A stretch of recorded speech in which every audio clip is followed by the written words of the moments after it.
আসসালামু আলাইকুম রহমতুল্লাহ। আমি রিফাতুল আলম। এবছর মেডিকেল ভর্তি পরীক্ষা উত্তীর্ণ হয়ে আব্দুল মালিক কিকুল মেডিকেল কলেজ নোয়াখালীতে ভর্তির সুযোগ পেয়েছি। এছাড়াও ঢাকা ইউনিভার্সিটি সিকিউরেট ওই প্রতিষ্ঠানগুলোতেও ভর্তির সুযোগ পেয়েছি।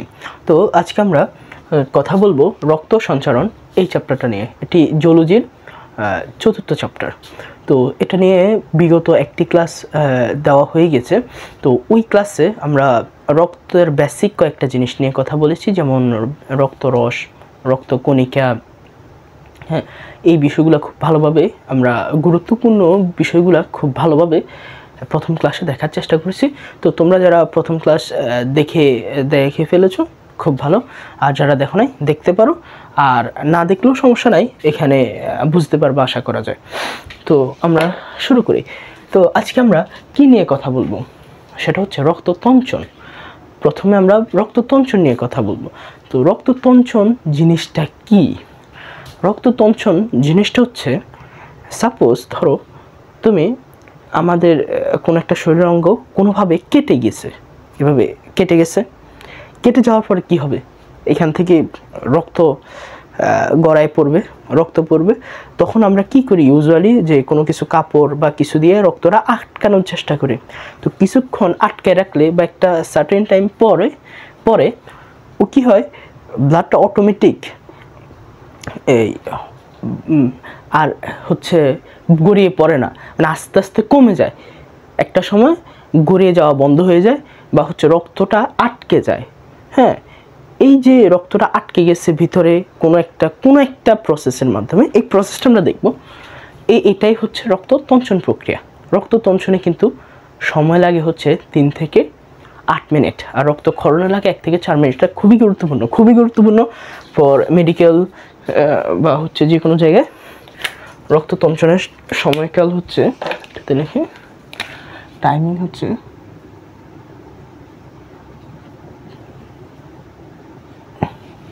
এটা খুবই ইম্পর্টেন্ট। আচ্ছা, এরপর আমরা দেখব যে রক্ততঞ্চনটা কিভাবে ঘটে। হ্যাঁ, এ তো বোঝা গেছে যে রক্ততঞ্চন কি জিনিস, এটা নিশ্চয়ই বোঝা গেছে। এখন আমরা দেখব রক্ততঞ্চনটা কিভাবে ঘটে। হ্যাঁ, এই বিষয়টা আমরা দেখব। তো রক্ততঞ্চনের এই যে বিষয়টা না, এই যে আমরা সিম্পলি একটা লিখে রাখছি, এই 4টা পয়েন্টের উপরে বেসিস করে হচ্ছে সিকিউ প্রশ্ন আসে। এসএসসিতে সিকিউর জন্য খুবই ইম্পর্টেন্ট একটা জিনিস হচ্ছে এটা, রক্ততঞ্চন সৃজনশীলে আসে। তো আমরা এটা খুব ভালোভাবে দেখব। হ্যাঁ, তো রক্ততঞ্চনটা হচ্ছে, যদি আমরা শুরু করি, বিনষ্ট অনুচক্রিকা ও টিস্যু কোষজাত উপাদান এটা থেকে সংপ্লাস্টিন হয়। বিষয়টা আমরা বোঝার চেষ্টা করি। প্রথমে কি হয়, ধরো আমাদের একটা জায়গায় কাটা গেছে, এখন এখান থেকে কি হয়, যখন কাটা যায় তখন ভিতরে যে ব্যাসোফিল যে সেটা থাকে, হ্যাপারিনটা থাকে, কোথা থেকে নিঃসৃত হয়? ব্যাসোফিল থেকে যে হ্যাপারিনটা নিঃসৃত হয়, এই হ্যাপারিন হচ্ছে অ্যান্টিকোয়াগুল্যান্ট। এটা রক্তনালীর ভিতরে রক্ত জমাট বাঁধা রোধ করে। এখন যখন কাটা যায় তখন সবার আগে এটা নিষ্ক্রিয় হয়ে যায়। যখন নিষ্ক্রিয় হয়ে যায়, হ্যাঁ, তখন এইভাবে হচ্ছে রক্তটা ক্ষরিত হয়, রক্ত ক্ষরিত হতে থাকে, রক্ত ক্ষরিত হয়। এই যে রক্ত ক্ষরিত হচ্ছে, তখন এই যে রক্ত ক্ষরিত হচ্ছে কিভাবে, যেহেতু ব্যাসোফিল থেকে যে হ্যাপারিনটা নিঃসৃত হচ্ছে সেটা অকেজ হয়ে গেছে, দ্যাটস ওয়াই তো রক্তক্ষরণ শুরু হয়ে গেছে। তখনই আমরা দেখব রক্তক্ষরণ তো এখন শুরু হয়ে গেছে, রাইট? আমরা দেখব এখন এই যে রক্তক্ষরণ থেকে আমরা রক্ততঞ্চন করব, রক্তটা আটকাবো। আমি তো আটকাবো না, মানে হচ্ছে রক্ত কিভাবে প্রাকৃতিকভাবে আটকে যায়, এভাবে আটকে যায়, একটা লেয়ার পড়ে যায়। প্রথমে যখন হ্যাপারিনটা নিষ্ক্রিয় হয় তখন থ্রম্বোপ্লাস্টিন একটি ক্ষরিত হয়। এটা একটি লিপোপ্রোটিন। হ্যাঁ, এবং এগুলা কি জিনিস, এগুলো আবার হচ্ছে সেল কেমিস্ট্রিতে খুব ভালোভাবে দেওয়া আছে, জাস্ট মনে রাখতে পারো, না রাখলেও খুব একটা সমস্যা নেই। তো এটা হচ্ছে থ্রম্বোপ্লাস্টিন একটা লিপোপ্রোটিন, এটা নিঃসৃত হচ্ছে। এটা যখন নিঃসৃত হচ্ছে, এটার কাজটা কি? এইটা এসে যে এটা এই থ্রম্বোপ্লাস্টিনটা আরেকটা জিনিসের সাথে যুক্ত হয়, মানে হেল্প নেয়, সেটা হচ্ছে ক্যালসিয়াম 2+। কোথায় ক্যালসিয়াম 2+টা থাকে? রক্তরসে।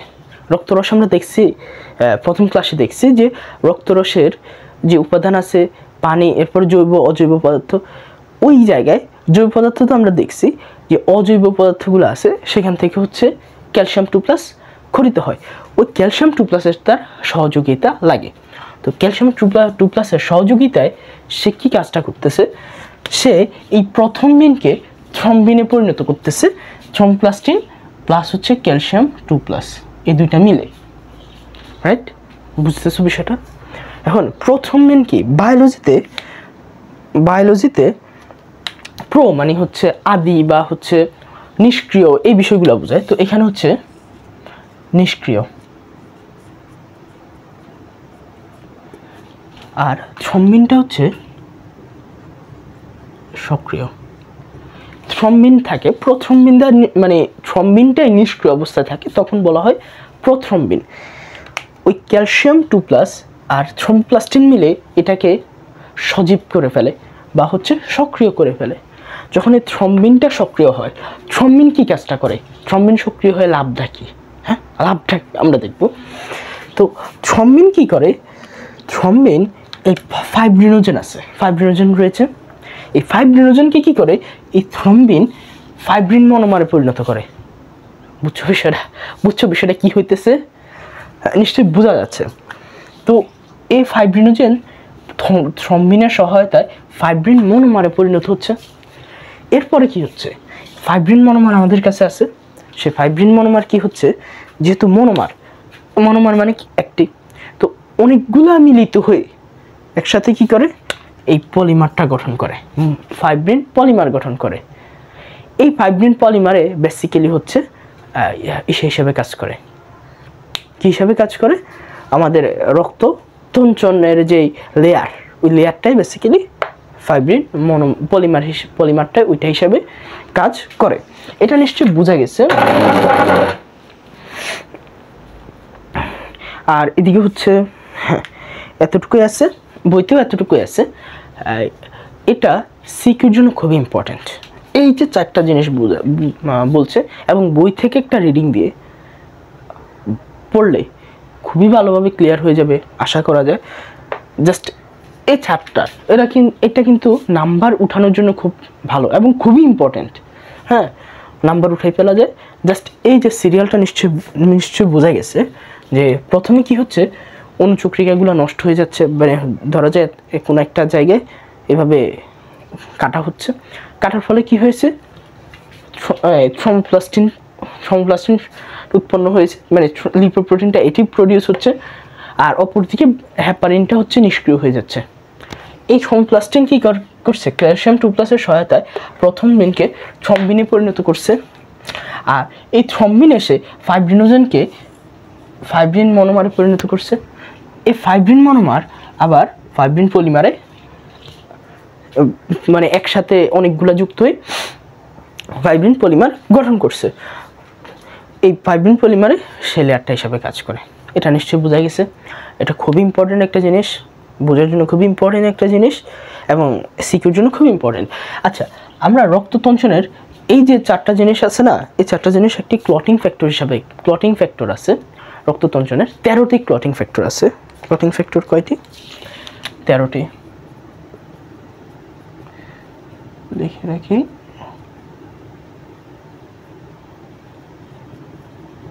13টি ক্লটিং ফ্যাক্টর আছে। তো এটা বইতে সুন্দরভাবে চার্ট আকারে দেওয়া আছে। এটা একাডেমিক পরীক্ষা একটু কম আসে, মেডিকেলে যদি একটু ভালো প্রশ্ন হয় তখন কিন্তু এখান থেকে চলে আসতে পারে। তো এই জন্য 13টা চার্ট, 13টা দেখে ফেলা ভালো। এর ভিতরেও যদি বলা যায় মেডিকেলের জন্য বেশি ইম্পর্টেন্ট হচ্ছে 1, 2, 3, 4, 10, 11, 12, এগুলো হচ্ছে বেশি ইম্পর্টেন্ট আর কি। এরপরও পুরোটা দেখে ফেলে রাখতে পারো, বাট বেশি ইম্পর্টেন্টের দিক থেকে বলা যায় হচ্ছে 1, 2, 3, 4, হ্যাঁ এগুলো ইম্পর্টেন্ট। দেন হচ্ছে 10, 11, 12, এই ক্লটিং ফ্যাক্টরগুলো একটু বেশি ইম্পর্টেন্ট। এরপরও সবগুলো দেখে ফেলতে পারো, জাস্ট আমি ইম্পর্টেন্টগুলো বলছি আর কি। তো ফ্যাক্টর 1 হচ্ছে ফাইব্রিনোজেন, ফ্যাক্টর 2 হচ্ছে ফ্যাক্টর 2 কি প্রথম বেন, ফ্যাক্টর 3 হচ্ছে থ্রম্বোপ্লাস্টিন, ফ্যাক্টর 4 হচ্ছে ক্যালসিয়াম। তো দেখে ফেলতে পারো বইটা থেকে। তো আরেকটা জিনিস আছে এখানে, আরেকটা কনসেপ্ট আছে, সেটা হচ্ছে সিরাম। সিরাম কি জিনিস যখন, আচ্ছা সিরামটা কি জিনিস আমরা দেখব। রক্ত জমাট যখন আমরা রক্ত জমাট যখন বেঁধে ফেলছে, রক্ত জমাট বেঁধে গেছে, তখন একটি তরল বের হয়, একটা হলুদ তরল বের হয়। এটা কোনো রক্ত না, এটা রক্ত না, রক্ত তো জমাট বেঁধে গেছে, রক্ত বাইর হওয়ার কোনো সুযোগ নেই। তাহলে এটা কি জিনিস? হ্যাঁ দেখছো কোনো সময় একবার হাত কোনোভাবে কাটা গেলে দেখতে পারো, বা অন্য কোনোভাবে দেখছো কিনা, এটা বের হয়। তো রক্ত যেহেতু জমাট বেঁধে গেছে, সেহেতু এখানে হলুদ কিছু বাইর হওয়ার, মানে কোনো তরল বাইর হওয়ার সম্ভাবনা নেই বললে চলে। তো তখন কি বাইর হচ্ছে? তখন যেটা বাইর হচ্ছে সেটাই হচ্ছে সিরাম, সেটাকে আমরা বলতেছি সিরাম। তো এই সিরাম সম্পর্কে জানার জন্য আমরা এই চার্টটা দিচ্ছি, এই চার্টটা লিখে রাখছি। এই চার্টটা থেকে সিরাম সম্পর্কে ভালো লেভেলের আইডিয়া। তো প্লাজমা মানে কি? প্লাজমা মানে হচ্ছে রক্তরস। আর সিরাম কি? সিরাম মানে হচ্ছে ওই যে হলদে রক্ত জমাট বাঁধার পর হলুদ যে তরল অংশ বের হয়, সেটাকে বলা হয় সিরাম। তো সিরামের যে বিষয়টা, প্লাজমা কি জিনিস? প্লাজমা হচ্ছে স্বাভাবিক রক্তের জলীয় অংশ, আর সিরামটা হচ্ছে তঞ্চিত রক্তের তঞ্চন পিণ্ড থেকে নিঃসৃত জলীয় অংশ, হলুদাভ, একটু হলুদ, এই অংশটা হচ্ছে সিরাম। এটা আমরা দেখছি। রক্তরস কোথায় থেকে এটা তো আমরা জানি, বিগত ক্লাসে আলোচনা করা হয়েছে। আর এটা খুবই কমন একটা জিনিস যে রক্তরস, রক্তের ভিতরে হচ্ছে রক্তরস থাকে, রক্তরস হচ্ছে 55%। আচ্ছা, এরপরে দেখা যাক এই রক্তরসে রক্তকণিকা এবং হচ্ছে ফাইব্রিনোজেন বিদ্যমান। এটা তো বোঝা যাচ্ছে যে রক্তের ভিতরে রক্তরস আছে, রক্তকণিকাও আছে, ফাইব্রিনোজেনও আছে। ফাইব্রিনোজেন কিন্তু এই যে ফাইব্রিনোজেনটা, এই ফাইব্রিনোজেন কোথায় থাকে? এই যে এই প্রসেসটা আমরা কোথায় দেখছি? রক্তের মধ্যে। তো ফাইব্রিনোজেন কোথায় থাকে? অবশ্যই রক্তে আছে। কোথা থেকে? রক্ত তো আকাশ থেকে পারে নাই বা অন্য কোনো জায়গায় থেকে পায়নি, অবশ্যই এখানে আছে রক্তে। দ্যাট মিন্স প্লাজমাতে রক্তকণিকা এবং ফাইব্রিনোজেন উভয়টি আছে। আর সিরামে রক্তকণিকা নেই, এটা তো থাকবেই না, বিকজ অফ সিরামটা হচ্ছে আলাদা একটা তরল অংশ, রক্ত জমাট বাঁধার পরের একটা তরল অংশ। তো সেখানে রক্তকণিকা থাকবে না, ফাইব্রিনোজেন থাকবে না। খুবই কমন একটা জিনিস। আচ্ছা, এটা নিশ্চয়ই বোঝা গেছে, রাইট? এটা নিশ্চয়ই খুব ঝামেলা হওয়ার কথা না। আর হচ্ছে দেখি রক্তবাহিকার গহ্বর হৃৎপ্রকোষ্ঠ অবস্থান করে কি? প্লাজমা। রক্তবাহিকার গহ্বর। এখন আমরা দেখি যে রক্তটা কোথায় থাকে। রক্তরস যেখানে থাকে, রক্ত তো সেখানেই থাকে, মানে রক্ত তো আলটিমেটলি রক্তরস এবং রক্তকণিকার সমন্বয়। তো রক্তগুলা কোথার মাধ্যমে প্রবাহিত হয়? রক্তবাহিকার মাধ্যমে প্রবাহিত হয় বিভিন্ন সেলে, পুরো বডিতে। হ্যাঁ, তো কোথায় থাকে? হৃৎপিণ্ডের বিভিন্ন প্রকোষ্ঠেও দেখা যায়, রক্তবাহিকায় দেখা যায়। এসব জায়গায় হচ্ছে কি থাকে? রক্ত থাকে বা রক্তরস থাকে। আর সিরামটা স্বাভাবিক অবস্থায় দেখা যায় না, এটা নিশ্চয়ই বোঝা গেছে, কারণ সিরাম দেখা যাবে না, এটা খুবই কমন একটা জিনিস। এটা হচ্ছে যে রক্ত ক্ষরণ করার পর থেকে রক্ত তঞ্চনের পরে যেই সেটা বাইর হয়, হলুদাভ একটি তরল পদার্থ বের হয়, সেটা হচ্ছে সিরাম। তঞ্চন ধর্ম উপস্থিত, আর এর তঞ্চন ধর্ম নেই। কিভাবে থাকবে? এ তো মানে ইউজুয়াল রক্তে না, তো এটা থাকবে না, এটা খুবই স্বাভাবিক যে এটা থাকবে না। তো নিশ্চয়ই বোঝা গেছে এই সিরামের এই চার্টের মাধ্যমে সিরামটাকে একটু গুছানো এবং গুরুত্বপূর্ণ যে বিষয়টা মনে রাখা দরকার সিরাম সম্পর্কে, ওইটা আমরা রক্তরসের সাথে একটা সমন্বয় করে দেখাইছি, যাতে রক্তরস যখন পড়া হয় বা রক্তরস যখন আমরা পড়ব তখন যাতে এটা মাথায় আসে, রাইট? বোঝা গেছে বিষয়টা? তাহলে সিরামে মেবি সমস্যা থাকার কথা না। আর একটা প্রশ্ন আছে বইতে, হ্যাঁ, রক্ত তঞ্চনের তাৎপর্য। তো তাৎপর্য নিয়ে তো কথা বললে এটা তো বুঝছে তাৎপর্য কত গুরুত্বপূর্ণ। ধরো একটা জায়গায় কেটে গেছে, রক্ত ক্ষরণ হচ্ছেই, রক্ত যাচ্ছেই। এখন রক্ত যদি তঞ্চন না ঘটে কিছু সময় পর বা হোয়াট এভার যে সময়টায় লাগে, ওই সময় পর যদি রক্ত তঞ্চন না হয়, তাহলে এটা কনফার্ম যে রুগীকে বাঁচানো টাফ হয়ে যাবে, রাইট? কারণ এই ধর্মটা যদি না থাকে, এই ধর্মটা থাকে না হচ্ছে থ্যালাসেমিয়া, এই রোগটাতে এই ঝামেলাটা ঘটে। আমরা দেখবো থ্যালাসেমিয়ার বিষয়টা দেখবো। থ্যালাসেমিয়া হচ্ছে একটা সেক্স লিঙ্কড ডিসঅর্ডার। এটা হচ্ছে বায়োলজি ফার্স্ট পেপারের হচ্ছে 11তম অধ্যায় আছে। তো থ্যালাসেমিয়াতে এই ঝামেলাটা হয়। তো আমরা দেখি রক্ত তঞ্চনের তাৎপর্য বলা যায় যে যদি না রক্ত তঞ্চনটা না ঘটে তাহলে এটা মানে রুগী মারা যাবে, এটা মোটামুটি অনেকটাই শিওর, রাইট? তো আর তাৎপর্য বলতে গেলে জাস্ট বই একটু রিডিং দিলে বোঝা যাবে, এখানে না বোঝার মতো কিছু নেই। হ্যাঁ, এরপরে আছে রক্তনালীর ভিতরে সাধারণত রক্ততঞ্চন ঘটে না, এটা কেন? তো রক্তনালীর ভিতরে কেন রক্ত জমাট বাঁধে না? মানে যখন একটা রক্তবাহিকার মাধ্যমে রক্ত প্রবাহিত হচ্ছে তখন তো ভিতরে রক্ত হচ্ছে জমাট বেঁধে যেতে পারতো, বাঁধে না কেন? That's a very good question, খাওয়ার জন্য খুবই ইম্পর্টেন্ট এবং জানার জন্য খুব ভালো। তো প্রথম যে কারণটা আমরা বলতে পারি সেটা হচ্ছে রক্তের ভিতরে হেপারিন থাকে। হেপারিন একটি কোয়াগুল্যান্ট। এইটা রক্তের ভিতরে, এটার কাজটাই হচ্ছে রক্তের ভিতরে যেতে রক্ত জমাট না বাঁধে। এটা কোথা থেকে করিতে হয়? খুব ইম্পর্টেন্ট, ব্যাসোফিল থেকে। ব্যাসোফিল কিসের অংশ?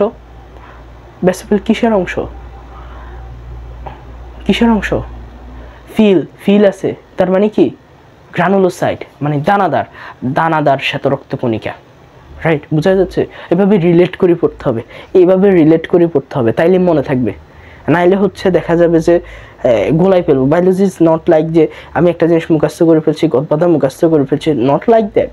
বোঝারও অনেক জিনিস আছে, এসএসসির পুরো লাইফে বোঝারও অনেক জিনিস আছে, মুখস্থ করারও কিছু জিনিস আছে, কিছু চার্ট আছে, এগুলো মুখস্থ করা লাগে। যেমন মূত্রের পিএইচ কত, ওই রক্তের পিএইচ কত, আমাদের মুখের পিএইচ কত, এই অনেকগুলো জিনিস আছে যেগুলো জাস্ট মুখস্থ করে ফেলতে হয়। এটার মানে লজিক আছে, বাট ডিরেক্টলি পিএইচটা মুখস্থ রাখা লাগে, রাইট?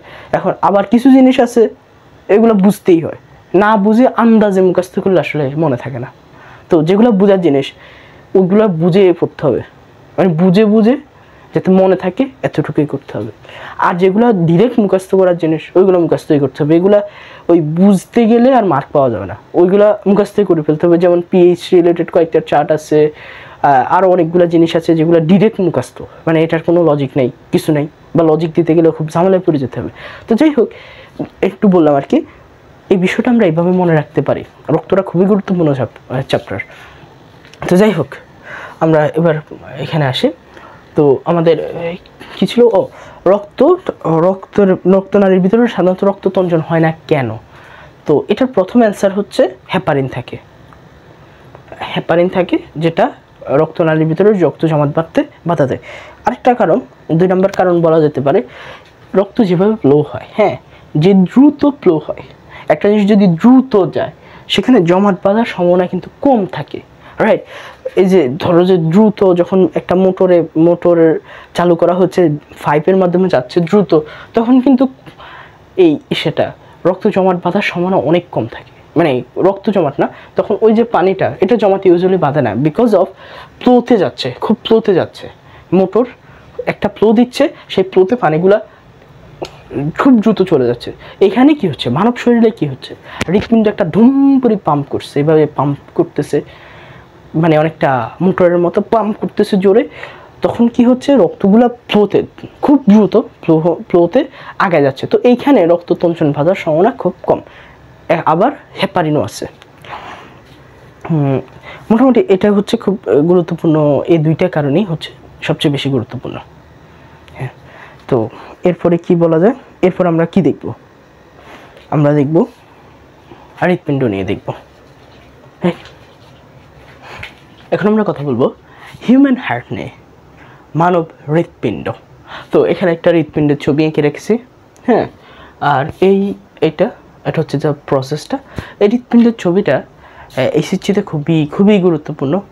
এই অধ্যায় থেকে আসার জন্য এই চিত্রটা এত বেশি গুরুত্বপূর্ণ, পুরো বায়োলজিতে এই চিত্রটা খুবই গুরুত্বপূর্ণ পরীক্ষা আসার জন্য, সিকিউতে। তো এই চিত্রটা আঁকাটা শিখে রাখলে শিক্ষাটা উচিত, মানে এইচএসসি পরীক্ষা দিবে কেউ বা এইচএসসি উত্তীর্ণ হবে এই চিত্রটা পারা ছাড়া ইটস লাইক ইম্পসিবল, এই চিত্রটা লাগবে। তো শিখে নিও কোনো জায়গা থেকে। তো আমরা হচ্ছে এখন দেখব হিউম্যান হার্টের কয়েকটা বেসিক জিনিস। তো আচ্ছা, এর আগে আমরা আরেকটা জিনিস দেখি, সেটা হচ্ছে রক্তবাহিকা। রক্তবাহিকা কোনগুলো? যেমন হচ্ছে ধমনী, শিরা, আর একটা হচ্ছে কৌশিক জালিকা। তো আমরা বেসিক্যালি ধমনী এবং শিরা সম্পর্কে বেসিক আইডিয়াটা একটু জেনে নিই। ধমনী কী জিনিস? ধমনী হচ্ছে আমাদের রক্ত কিন্তু দুই ধরনের হচ্ছে রক্ত পরিবাহিত করে। একটা হচ্ছে অক্সিজেন সমৃদ্ধ রক্ত, আরেকটা হচ্ছে কার্বন ডাইঅক্সাইড সমৃদ্ধ রক্ত। অক্সিজেন সমৃদ্ধ রক্ত যখন প্রবাহিত হয়, মানে অক্সিজেন সমৃদ্ধ রক্ত যে বাহিকা দ্বারা প্রবাহিত হয় সেটাকে আমরা বলি ধমনী। আর কার্বন ডাইঅক্সাইড যুক্ত রক্ত যে বাহিকা দ্বারা প্রবাহিত হয় সেটা হচ্ছে শিরা। তো এইটাই হচ্ছে ধমনী এবং শিরা।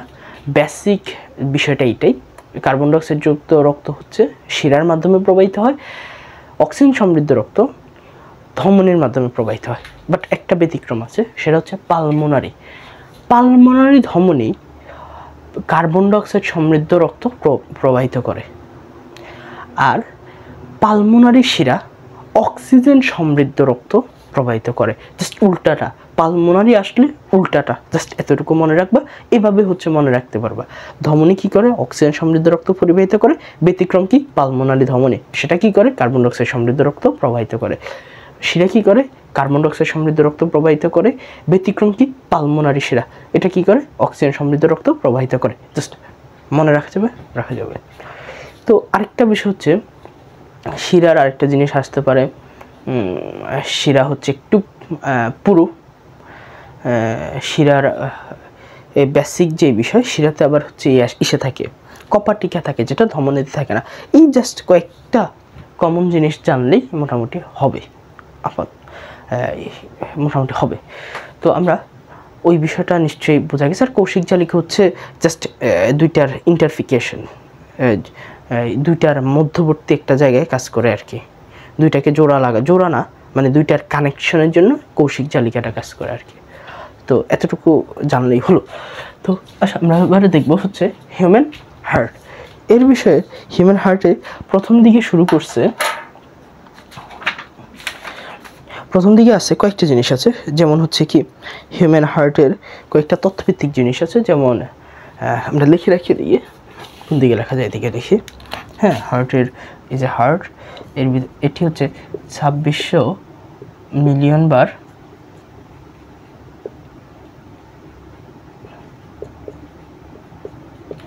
স্পন্দিত হয়।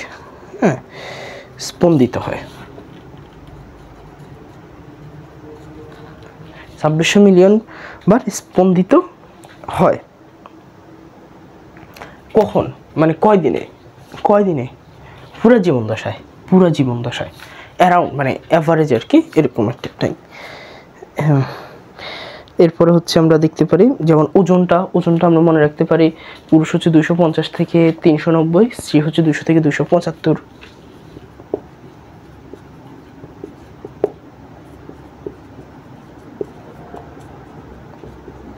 ওজনটা জাস্ট মনে রাখা যায়। ওজনটা 250 থেকে 390,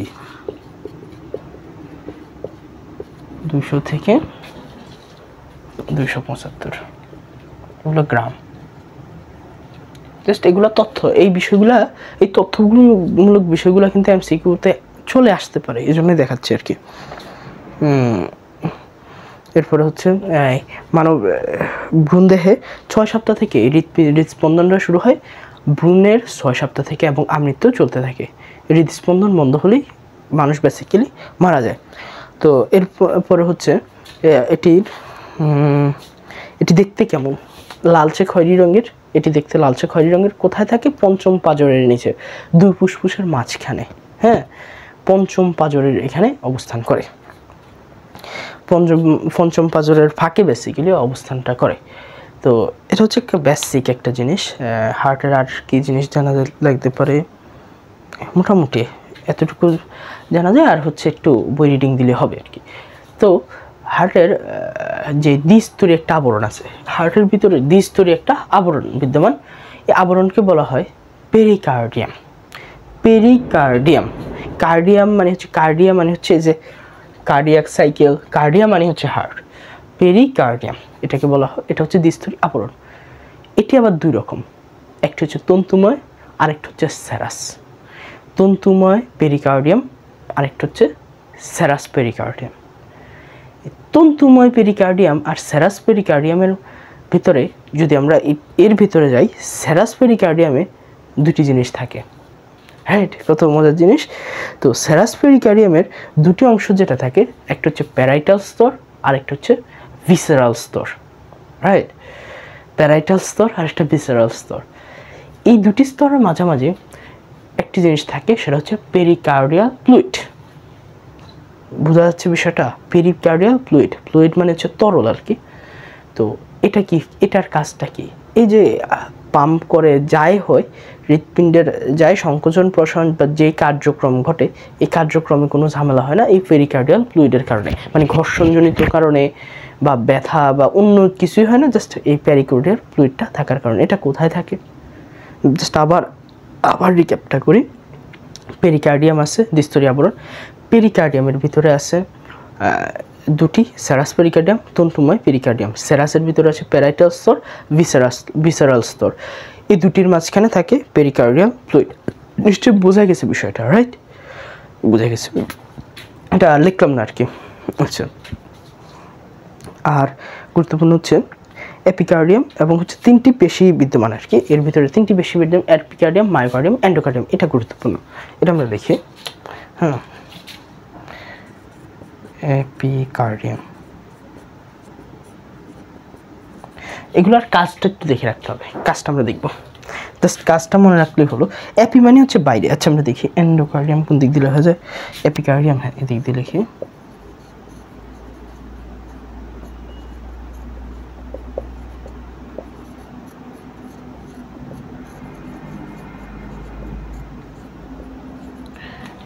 এপিকার্ডিয়াম, মায়োকার্ডিয়াম, এন্ডোকার্ডিয়াম। এপি মানে হচ্ছে বাইরে, সবসময় মনে রাখবা। এপি মানে হচ্ছে বাইরে, মায় মানে হচ্ছে মাঝামাঝি, এন্ডো মানে হচ্ছে ভিতরে। নিশ্চয়ই বোঝা যাচ্ছে যে কার্ডিয়ামের বাইরে যেটা সেটা হচ্ছে এপি, ভিতরে যেটা সেটা এন্ডো, মাঝামাঝি যেটা সেটা হচ্ছে কি মায়ো। সো আমরা দেখি কার্ডিয়ামের এপিকার্ডিয়ামের কাজটা কি, এন্ডোর কাজটা কি, আর হচ্ছে মায়োকার্ডিয়ামের কাজটা কি। কাজটা গুরুত্বপূর্ণ। এপিকার্ডিয়ামে বিক্ষিপ্তভাবে চর্বি লেগে থাকে। এখানে হচ্ছে বিক্ষিপ্তভাবে চর্বি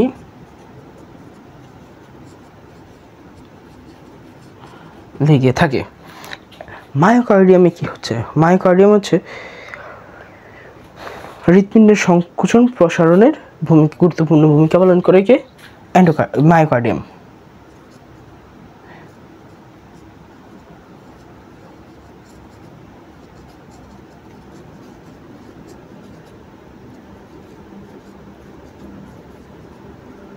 আর এন্ডোকার্ডিয়ামের কাজটা কি, এন্ডোকার্ডিয়ামের কাজটা হচ্ছে হৃৎকপাটি সংখ্যাসমূহ ঢেকে রাখে, কপাটিকা সমূহ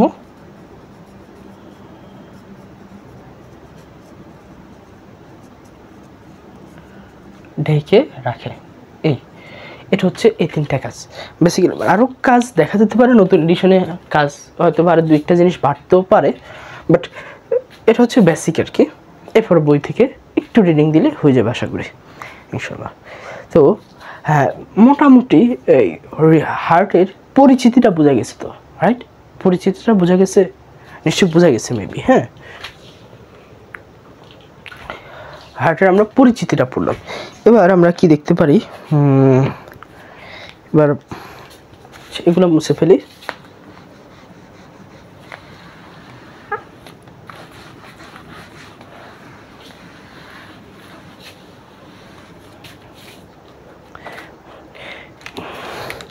এবার আমরা দেখবো হার্টের ভিতরে কি কি আছে, এর ভিতরে কি কি আছে এবার একটু ভিতরে দেখবো আর কি। হ্যাঁ, এখানে হার্টের এটা হচ্ছে রাইট অ্যাট্রিয়াম, এটা হচ্ছে রাইট ভেন্ট্রিকল, এটা হচ্ছে লেফট অ্যাট্রিয়াম, আর এটা হচ্ছে লেফট ভেন্ট্রিকল। এখানে মধ্যে লিখছি মেবি, এখানে কোনো একটা জিনিস ভুল লিখছি মেবি, এটা উল্টা লিখে ফেলছে, সরি এখানে উল্টা লিখে ফেলছে।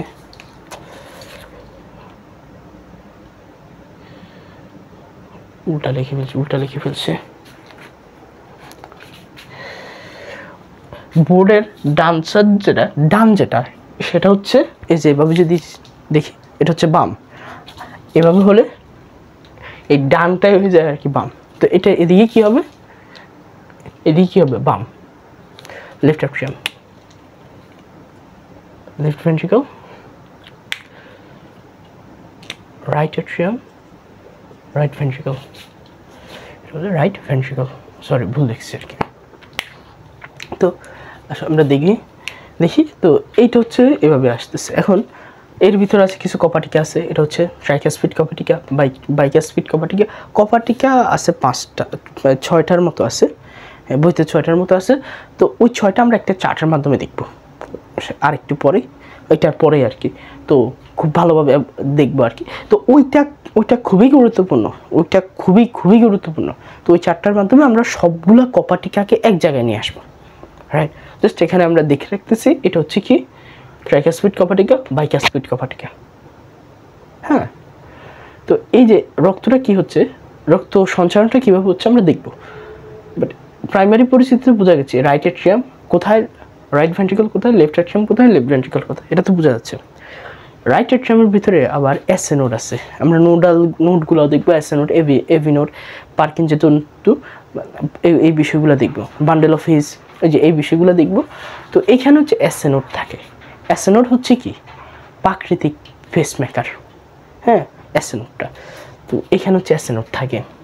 তো আমরা এখন দেখি যে রক্তটা কিভাবে সঞ্চারিত হচ্ছে, রক্তটা বেসিক্যালি হৃৎপিণ্ডে কিভাবে আসতেছে যাচ্ছে, কিভাবে এই যে পুরো বডিতে যাচ্ছে, এটা আমরা দেখব। তো প্রথমে কি হচ্ছে হৃৎপিণ্ডের প্রথমে হচ্ছে এটা হচ্ছে রাইট অ্যাট্রিয়াম, এটা হচ্ছে ভেনা কাভা, এই যে সুপিরিয়র ভেনা কাভা, আর একটা হচ্ছে ইনফিরিয়র ভেনা কাভা, আর একটা হচ্ছে সুপিরিয়র ভেনা কাভা। হ্যাঁ, এই দুইটা ভেনা কাভা দিয়ে রাইট অ্যাট্রিয়ামে রক্ত প্রবেশ করে। কেন প্রবেশ করে, ও কী করে, জাস্ট তার ভলিউমটা বাড়াই দেয়। রাইট অ্যাট্রিয়ামে ভলিউম যদি বেড়ে যায়, চাপ কমে যায়, বাইরের চাপ বেশি, মানে বাইরের চাপ থেকে এখানের চাপটা কম। কেন চাপ কমে যায়, এটা আবার ফিজিক্সের একটা সূত্র আছে, যে ওই যে পি আর ভি এর একটা যে সম্পর্কটা আছে, হ্যাঁ ওই সম্পর্কের সাথে আমরা তুলনা করতে পারি যে পি হচ্ছে টেম্পারেচার সেম থাকলে পি আর ভি কি ব্যস্তানুপাতিক। ও কী করে ভিটা বাড়াই দিছে, ভিটা যদি বাড়াই দেয় তার মানে পি কমে যাচ্ছে, চাপটা কমে যাচ্ছে, বাইরের চাপ বেশি। তো বাতাস বা হচ্ছে যে অক্সিজেন তো বেসিক্যালি বাতাসে বা বায়ুর ভিতরে থাকে। তো বায়ুটা কীভাবে প্রবাহিত হয়, বেশি চাপ থেকে কম চাপের দিকে প্রবাহিত হয়, রাইট। তো বেশি চাপ থেকে যখন কম চাপের দিকে প্রবাহিত হয়, তো এখানে ভলিউম বেশি, চাপটা কম, তার মানে বাইরে থেকে যতগুলো ওয়াই আছে এই জায়গায় কি আসবে, বায়ুগুলা চলে আসবে। যখন বায়ুগুলো আসতেছে, এরপরের ঘটনা কি ঘটতেছে, তখন এই জায়গায় কি হচ্ছে, ফুল অফ বায়ুতে ফুল, এই যেদিকে একটা কপাটিকা আছে, এই কপাটিকাটা ভেদ করে সে নিচের দিকে চলে যায় আর কি, জাস্ট এইভাবে এখান থেকে এই কপাটিকাটা ভেদ করে নিচে চলে আসে, রাইট ভেন্ট্রিকলে চলে আসে। রাইট ভেন্ট্রিকলে আসার পরে কী হয়, সেম প্রসিডিওরটা ঘটে যে এবার যখন এই দিকে মানে এখানে যখন চাপটা বেড়ে যাচ্ছে, চাপ যখন বেড়ে গেছে, তখন সে কী করবে, আবার চলে যেতে যাবে অন্য কোনো জায়গায় চলে যেতে চাইবে, বাইরের চাপ যেহেতু বেশ কম, সে বাইরের কোনো দিকে চলে যেতে যাবে। তো সে কি বাইরে যাইতে পারবে এই ওয়াইডার থেকে, পারবে না, বিকজ অফ এখানে কপাটিকাটা বন্ধ হয়ে যাবে। কপাটিকা উল্টা দিকে চলে না, উল্টা দিকে যাওয়া যায় না, হ্যাঁ এদিক থেকে আসতে পারে বাট এভাবে যেতে পারবে না, রাইট। তো এই ওয়াইটা অফ, তার মানে ওয়াই আছে একটাই, এই যে এই ওয়াইটা, এটা কি জিনিস, এই যে এখান থেকে এটা কি যাচ্ছে দেখছো, এই যে দেখছো ফুসফুসে যাচ্ছে, এটা কি, পালমোনারি ধমনী না, এটা পালমোনারি ধমনী না। হ্যাঁ, তো এই যে এখান দিয়ে পালমোনারি ধমনী দিয়ে রক্তটা কই চলে যাচ্ছে? ফুসফুসে চলে যাচ্ছে। পালমোনারি ধমনী দিয়ে কী সমৃদ্ধ রক্ত? এগুলা কিন্তু কার্বন ডাইঅক্সাইড সমৃদ্ধ রক্ত, রাইট? কার্বন ডাইঅক্সাইড সমৃদ্ধ রক্ত কোথায় চলে যাচ্ছে? পালমোনারি ধমনী দিয়ে ফুসফুসে চলে যাচ্ছে, দিক দিয়ে গিয়ে জাস্ট ফুসফুসে চলে যাচ্ছে। এরপরে কি হচ্ছে? যখন এই যে ফুসফুসে যে চলে যাচ্ছে, হ্যাঁ, এইখানে চলে আসছে, এরপরে ফুসফুস কি করতেছে? ফুসফুস অক্সিজেন আর বা কার্বন ডাইঅক্সাইড বিনিময় করে দেয় না। ফুসফুস আমরা যে শ্বাসটা নিচ্ছি, নেওয়ার পরে এখানে অক্সিজেনটা গ্রহণ এই কোষে চলে যাচ্ছে, ফুসফুস থেকে রক্তের মাধ্যমে প্রবাহিত হয়ে চলে যাচ্ছে। তো এই ফুসফুসের মাধ্যমে যে এক্সচেঞ্জটা হয় আর কি, তো ওইখানে কার্বন ডাইঅক্সাইড সমৃদ্ধ রক্ত গিয়েছে, সেই কার্বন ডাইঅক্সাইড কী হচ্ছে? আমাদের প্রশ্বাসের সাথে চলে যাচ্ছে। নিঃশ্বাসের সাথে আমরা কি ঢুকাচ্ছি, মানে আমরা কি গ্রহণ করছি? অক্সিজেন গ্রহণ করছি। সেই অক্সিজেনের বিনিময়টা করতে সে কী করবে? পালমোনারি শিরা দিয়ে অক্সিজেন সমৃদ্ধ রক্ত কোথায় আসবে এবার? এই যে লেফট অ্যাট্রিয়ামে, এই এদিক দিয়ে এসে লেফট অ্যাট্রিয়াম এই জায়গায় আসবে। বুঝা গেছে বিষয়টা? একটা চক্র কিন্তু হয়ে গেছে, এটাকে বলা হয় দ্বিচক্রী আবর্তন। হৃৎপিণ্ডের আবর্তনটা হচ্ছে দ্বিচক্রী। তো একটা চক্র কিন্তু শেষ, এই যে এই চক্রটা কিন্তু শেষ। এবার লেফট অ্যাট্রিয়ামে যখন আসছে, লেফট অ্যাট্রিয়াম থেকে আবার ওই যে সেম প্রসিডিউরে কী হবে? এই এটাকে বলা হয় দ্বিপত্রী কপাটিকা বা ডাইকাস্পিড কপাটিকা বা মাইট্রাল কপাটিকা। এই কপাটিকাটা ভেদ করে এটা আসবে লেফট ভেন্ট্রিকলে। লেফট অ্যাট্রিয়াম থেকে আসবে কি? লেফট ভেন্ট্রিকলে। লেফট ভেন্ট্রিকল থেকে কি করবে? জাস্ট এই যে লেফট ভেন্ট্রিকল কই দেখছে, এই যে এখানে রক্তটা আছে, এখান থেকে কী করবে? অ্যাওয়ার্টার মাধ্যমে সারা দেহে চলে যাবে। অ্যাওয়ার্টার মাধ্যমে এটা কিন্তু একটু বেশি পুশটা বেশি করা লাগে। তো এই পুশটা করার পরে এই অ্যাওয়ার্ডটা দিয়ে কই চলে যাচ্ছে? পুরা দেহে চলে যাচ্ছে। বুঝে গেছে বিষয়টা? পুরা দেহে যখন চলে যাচ্ছে, প্রত্যেকটা সেলে যাচ্ছে। দেহে যাওয়া জানি কি? প্রত্যেকটা সেলে যাচ্ছে। সেলে কি আছে? সেলে মাইটোকন্ড্রিয়া আছে। মাইটোকন্ড্রিয়া কী কাজটা করতেছে? অক্সিজেন সে নিতেছে, নেওয়ার ফলে আমরা উদ্ভিদ শারীরতত্ত্বতে দেখছি, শ্বসনের বিষয়টা দেখছি যে কি করে। সেখানে বিভিন্ন মানে একটা জৈব রাসায়নিক একটা কার্যক্রম ঘটানোর পরে শক্তি উৎপাদন করে। সেই শক্তি উৎপাদন করতে গিয়ে এক্সট্রা পানি আর কার্বন ডাইঅক্সাইড উৎপন্ন করে ফেলে।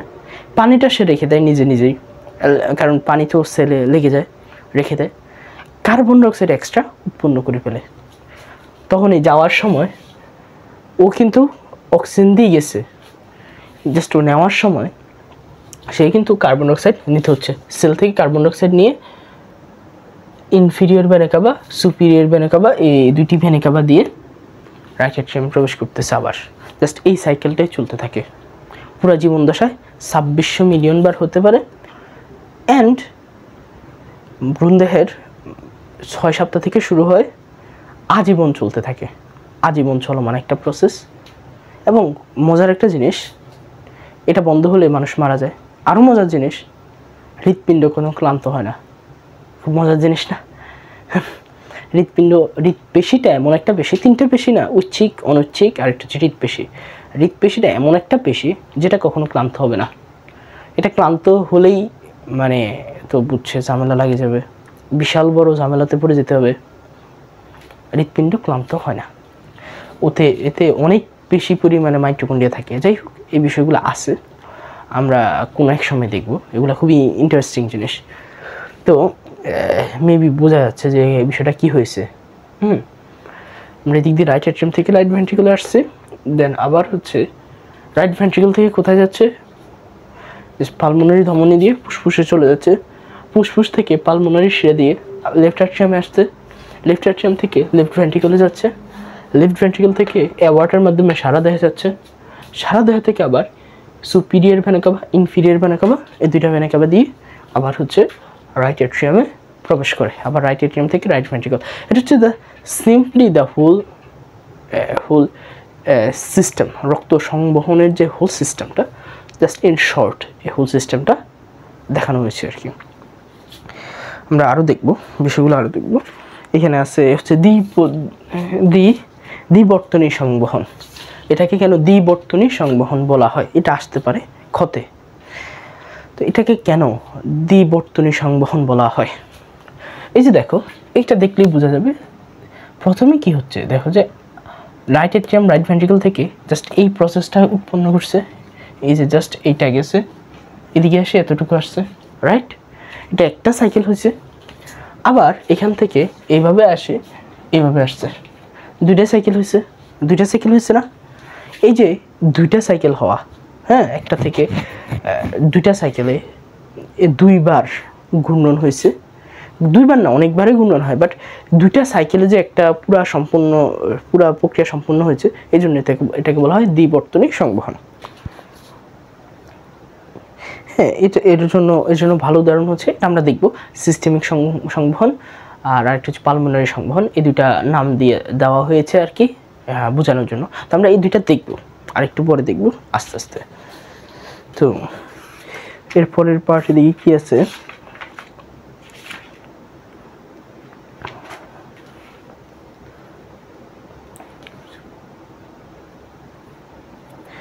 এদিকে জাস্ট বইতে আছে যে right atrium right ventricle, left atrium left ventricle সম্পর্কে বলা আছে আর কি।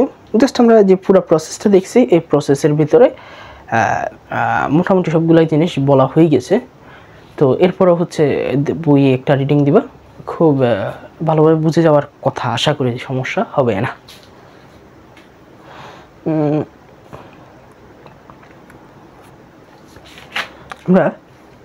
এবার আমরা কোনটা দেখতে পারি,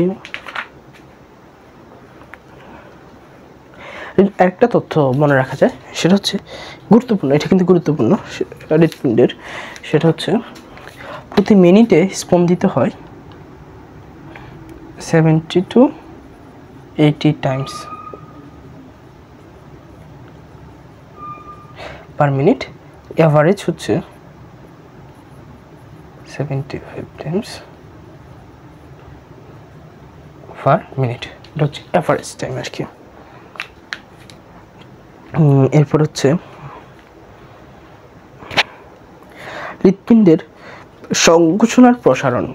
বেসিক্যালি দুইটা জিনিস এটা ঘটে, সংকোচন প্রসারণ, পাম্পিং যেটাকে বলি আমরা। তো হৃৎপিণ্ডের সংকোচন যেটা, সেটা হচ্ছে সিস্টল, আর প্রসারণ যেটা, সেটা হচ্ছে ডায়াস্টল। কীভাবে মনে রাখা যায়? সিস্টল বানানটাই ছোট, দ্যাটস ওয়াই এটা কি সংকোচন। ডায়াস্টল বানানটা বড়, দ্যাটস ওয়াই হচ্ছে কি প্রসারণ। মনে রাখার জন্য আর কি বলছে, হ্যাঁ। তো আমরা এবার দেখবো হচ্ছে কপাটিকাটা দেখবো, কপাটিকার একটা চার্ট দেখবো। এই চার্ট থেকে সবগুলো কপাটিকা যাতে হয়ে যায়, এটা আমরা করার চেষ্টা করবো, ঠিক আছে।